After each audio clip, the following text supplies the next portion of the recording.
Well, it's pretty obvious at this point that the Walt Disney Company is in some serious trouble. Their share price recently hit an all-new low. Bob Iger can't seem to stay out of the news for his comments surrounding the writer's strike. And the company in general is just taking flack for a lot of its bizarre messaging and corporate strategies. Hell, they even sold off the ESPN brand name to some random gambling site. But now we're starting to see the signs that Disney is desperate to turn the company around and make it somewhat less of an embarrassment than it currently is.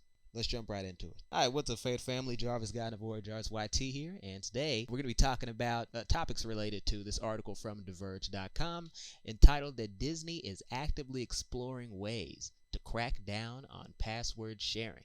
The little subtitle here says the Disney CEO Bob Iger says that the company will update its subscriber agreements later this year. This article is by Emma Roth, presumably of Diverge, so thank you very much for that, and we're just going to read the first few bits of this article, and it starts off by reading, move over Netflix. Disney might be the next company to carry out a password sharing crackdown. During an earnings call on Wednesday, Disney CEO Bob Iger said that the company is actively exploring ways to address account sharing. Iger added that Disney will begin to update our subscriber agreements with additional terms in our sharing policies later this year, and will also roll out tactics to drive monetization in 2024. Then the article states that Netflix started doing the same thing. You can't really share your account anymore or else they'll sodomize you. Then the article goes on to say that when asked how many people are sharing password across Disney services, Iger declined to provide a number but said that it's significant. He also added that the company has the technical capability to monitor sign-ins and that the company plans to get at this issue in 2024. Yeah, I was going to mention that Iger technically already did address this topic in the investor call. Yeah, man, this whole topic is just kind of interesting to me because if Disney Plus was still growing and if the service, was still sustainable on its own, then we honestly wouldn't even be hearing about this, Got password sharing on Disney Plus. That's been going on for as long as Disney Plus has been around. And it's been almost 5 years since they first started up the service. The fact that it's an issue now, it's just sort of telling, And I hate to even call it an issue because this is honestly a problem only in the eyes of Disney. Because it's pretty clear to everybody at this point that Disney Plus subscribers in the US have completely plateaued. There's really no more room for actual organic growth. They've pretty much run out of people. They're already at over 100 million people, and their recent earnings report only showed about a 1 or 2% increase in their subscriber count, which is, that's bad, but that's just the reality of these things. So now they're resorting to, cracking down on password sharing just so they can, fudge the numbers for a couple more quarters and make the service seem like it's doing better than it actually is. When in reality, what they should be doing is making better content so that they can, draw other people away from these other streaming services like HBO Max and Netflix and the like, and bring them into Disney Plus so that they can enjoy the good content that you're putting out. But Disney isn't putting out good content. They're putting out the same shitty, factory-made, mass-produced Marvel and Star Wars content that people are reacting negatively to. They could have had a certified winner with Secret Invasion. They brought back Nick Fury, who we haven't seen in a while. There were some conceptually interesting reveals, but they completely fucked up the execution of the show.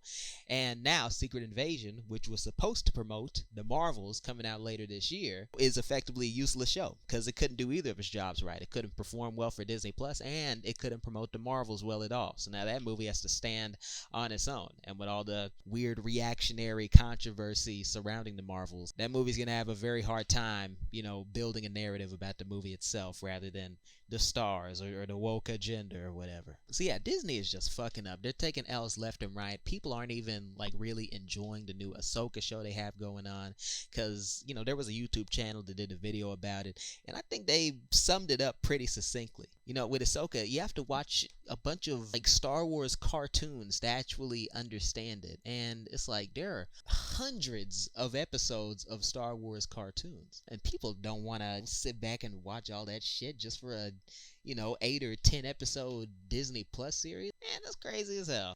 Just make a show that can stand up on its own like Andor. I haven't seen, Rogue One. I've seen a little bit of it. I didn't really like the movie, but, I really did like Andor. And I'm not the biggest fan of Rogue One, and that's how it should be. These shows should be able to stand up on their own. But with Ahsoka, there's required viewing for the show, and it's just a bunch of cartoons with a really bizarre and honestly kind of ugly art style.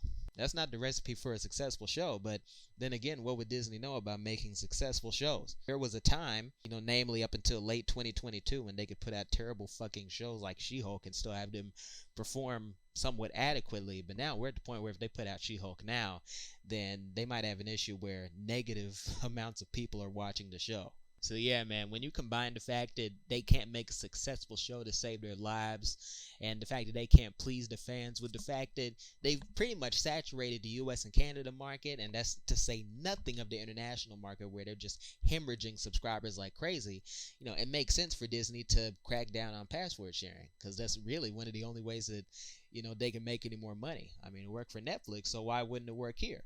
But what happens when you're done having those artificial quarters of growth that were influenced by the password sharing? Then what are you gonna do? Streaming it's a losing strategy. They're not gonna turn a profit on this. Disney engages in too much self-dealing.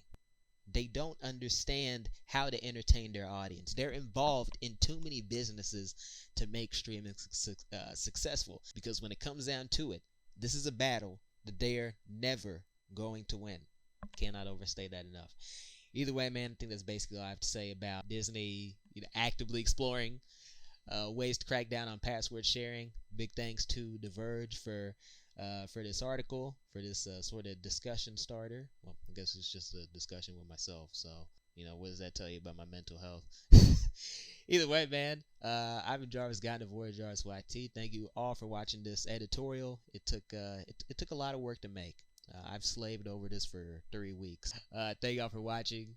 Stay tuned for more diecast content, and I will see you guys in the next one. Take care.